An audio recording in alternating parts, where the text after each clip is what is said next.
വീണ്ടും വീണ്ടും IVFകൾ ചെയ്ത് പരാജയപ്പെടുമ്പോൾ പോസിറ്റീവ് ആക്കാനായിട്ടുള്ള ഏറ്റവും ലേറ്റസ്റ്റ് ആയിട്ടുള്ള ട്രീറ്റ്മെൻറ്റ് ഓപ്ഷൻ ഒരെണ്ണം വന്നിട്ടുണ്ട്. നിങ്ങൾക്കറിയാം, യാന ഏറ്റവും റിസർച്ചിൽ ഒരു എംഫസിസ് കൊടുക്കുന്നതാണ്.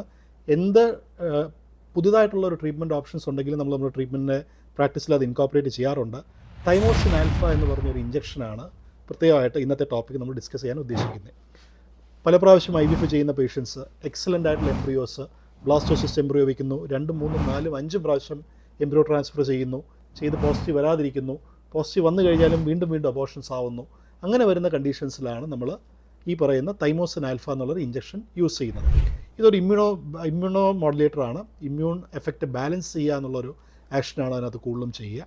എൻഡോമെട്രിയൽ റിസെപ്റ്റിവിറ്റി, അതായത് ഗർഭപാത്രത്തിനകത്ത് ഭ്രൂണം വെക്കുമ്പോൾ ആ റിസെപ്റ്റിവിറ്റി കുറേ കൂടെ കൂടാനായിട്ടും എൻഡോമെട്രിയൽ തിക്നെസ് ബെറ്റർ ആവാനായിട്ടും അതുപോലെ ഇൻഫ്ലമേഷൻ, അതായത് അങ്ങനത്തെ പ്രോബ്ലംസൊക്കെ കുറയ്ക്കാനും വേണ്ടിയാണ്.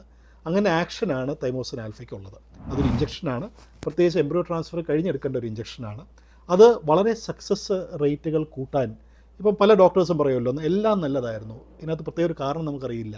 ഏറ്റവും ബെസ്റ്റ് എംബ്രിയോ വയ്ക്കുന്നു, ഏറ്റവും നല്ല ബ്ലാസ്റ്റോസിസ്റ്റ് എംബ്രിയോ വെച്ച് കഴിഞ്ഞാലും പോസിറ്റീവ് ആകാത്ത കേസുകളിൽ, ഇമ്മ്യൂണോളജിക്കൽ എഫക്ട്സ് ഉള്ള കേസുകളിൽ, ഇമ്മ്യൂണോ മോഡുലേറ്ററി എഫക്റ്റ് വേണ്ട കേസുകളിൽ തീർച്ചയായിട്ടും തൈമോസിൻ ആൽഫ ഇഞ്ചക്ഷൻസ് നല്ലൊരു ഗുണം ചെയ്യുന്നതായിട്ട് കാണുന്നു. അപ്പോൾ തീർച്ചയായിട്ടും ഈ ട്രീറ്റ്മെൻറ്റ് ഓപ്ഷൻസ് നമുക്ക് നമ്മുടെ ട്രീറ്റ്മെൻറ്റിൽ ഇൻകോപ്പറേറ്റ് ചെയ്ത് നമ്മളുടെ IVF പരാജയപ്പെടുന്ന കണ്ടീഷൻസിൽ, വീണ്ടും വീണ്ടും എക്സ്പ്ലെയിൻഡ് ആയിട്ട് പരാജയപ്പെടാവുന്ന കണ്ടീഷൻസിൽ തൈമോസിൻ ആൽഫ തീർച്ചയായിട്ടും ഉപയോഗിക്കാവുന്നതാണ്.